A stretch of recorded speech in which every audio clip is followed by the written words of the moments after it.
চব্বিশের ছাত্র জনতার গণঅভ্যুত্থানে ৫ আগস্টে সাবেক প্রধানমন্ত্রী শেখ হাসিনা পদত্যাগ করে ভারত পালিয়ে যান। জুলাই আগস্টে ছাত্র জনতার এই আন্দোলন সর্বত্র ছড়িয়ে পড়লে আওয়ামী সরকারের অনেক এমপি মন্ত্রী আমলারা পালাতে থাকেন।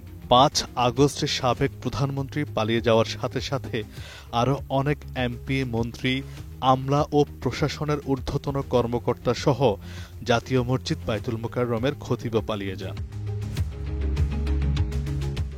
কিন্তু নির্দলীয় নিরপেক্ষ তত্ত্বাবধায়ক সরকার ব্যবস্থা বাতিল করে দেশকে এক ফ্যাসিবাদী রাজনৈতিক এজেন্ডা বাস্তবায়ন করতে আওয়ামী সরকারের অন্যতম সহযোগী সাবেক বিচারপতি এভিএম খায়রুল হক ছিলেন ধরার ছোঁয়ার বাহিরে।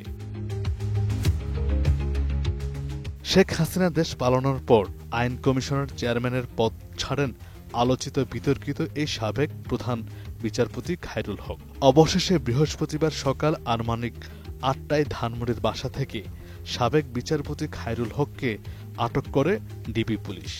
ডিবির যুগ্ম কমিশনার নাসিরুল ইসলাম গণমাধ্যমকে বিষয়টি নিশ্চিত করেছেন। সাবেক এই বিচারপতির বিরুদ্ধে বিতর্ক আর অভিযোগের কমতি ছিল না। সাবেক প্রধানমন্ত্রী বেগম খালেদা জিয়ার ক্যান্টনমেন্টের বাসা থেকে উচ্ছেদ করতেও নেপথ্যে ভূমিকায় ছিলেন এই বিচারপতি। মোজাম্মেল হোসেন, সুরেন্দ্র কুমার সিনহা ও খায়রুল হক এই ৩ বিচারক আপিল বিভাগের বেঞ্চে শুনানি ছাড়াই বেগম জিয়ার বাড়ি উচ্ছেদের বিষয়টি চূড়ান্ত করেছিলেন। বেগম জিয়ার আবেদন শুনানি ছাড়াই একতরফা রায় দিয়েছিলেন এই বিচারপতি। আওয়ামী সরকারের এজেন্ডা বাস্তবায়ন করতে নানা বিচার বহির্ভূত রায় দিয়ে সর্বমহলে বিতর্ক ও সমালোচিত হলেও সরকার থেকে সুবিধাভোগী ছিলেন এই খায়রুল হক। প্রধান বিচারপতি থাকা অবস্থায় ত্রাণ তহবিলের টাকা গ্রহণ করে নিজের চিকিৎসা করিয়েছিলেন। অবসর গ্রহণের মাত্র কয়েকদিন আগে ত্রয়োদশ সংশোধনী মামলায় তত্ত্বাবধায়ক সরকার ব্যবস্থা বাতিল করেন।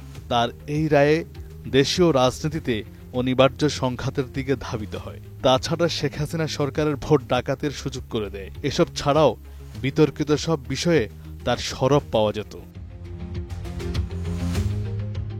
আওয়ামী সরকারকে দীর্ঘমেয়াদী করতেও বিরোধী শক্তি বিএনপিকে দুর্বল করতে শহীদ রাষ্ট্রপতি জিয়াউর রহমান স্বাধীনতার ঘোষক নন বলেও রায় দিয়েছিলেন তিনি। তার এই রায়ে সাধারণ মানুষসহ সরকার বিরোধী শক্তিগুলোর কাছে সরকারের সমর্থক হিসেবে নিজেকে প্রশ্নবিদ্ধ করেছিলেন। কারো বুঝতে বাকি ছিল না একটি দেশের স্বাধীন বিচার ব্যবস্থার সর্বোচ্চ পদে আসীন হয়ে ফ্যাসিবাদী কায়েমে আওয়ামী সরকারকে ক্ষমতায় রাখতে সর্বাত্মক সহায়তা করাই ছিল তার একমাত্র কাজ। হাসিনা সরকারের পতনের পর ১৩ই আগস্ট আইন কমিশনার চেয়ারম্যান পদ থেকে পদত্যাগ করেন খায়রুল হক। এরপর একাধিক মামলায় গা ঢাকা দেন। ত্রয়োদশ সংশোধনীর রায় পরিবর্তন ও জালিয়াতি নিয়ে ঢাকা আইনজীবী সমিতির সদস্য ইমরুল হাসান সাবেক এই বিচারপতির বিরুদ্ধে আদালতে মামলা করেন। ২৮শে আগস্ট দুর্নীতি ও জালিয়াতির অভিযোগে শাহবাগ থানায় মামলা করেন আরও এক আইনজীবী। এদিকে একই বিষয়ে নারায়ণগঞ্জ ফতুল্লা থানায় ২৫ আগস্ট আরেকটি মামলা হয় তার বিরুদ্ধে। তাকে গ্রেপ্তার ও শাস্তির দাবিতে বিক্ষোভ করেন সুপ্রিম কোর্ট, জাতীয়তাবাদী আইনজীবী ফোরাম সহ বিভিন্ন সংগঠন।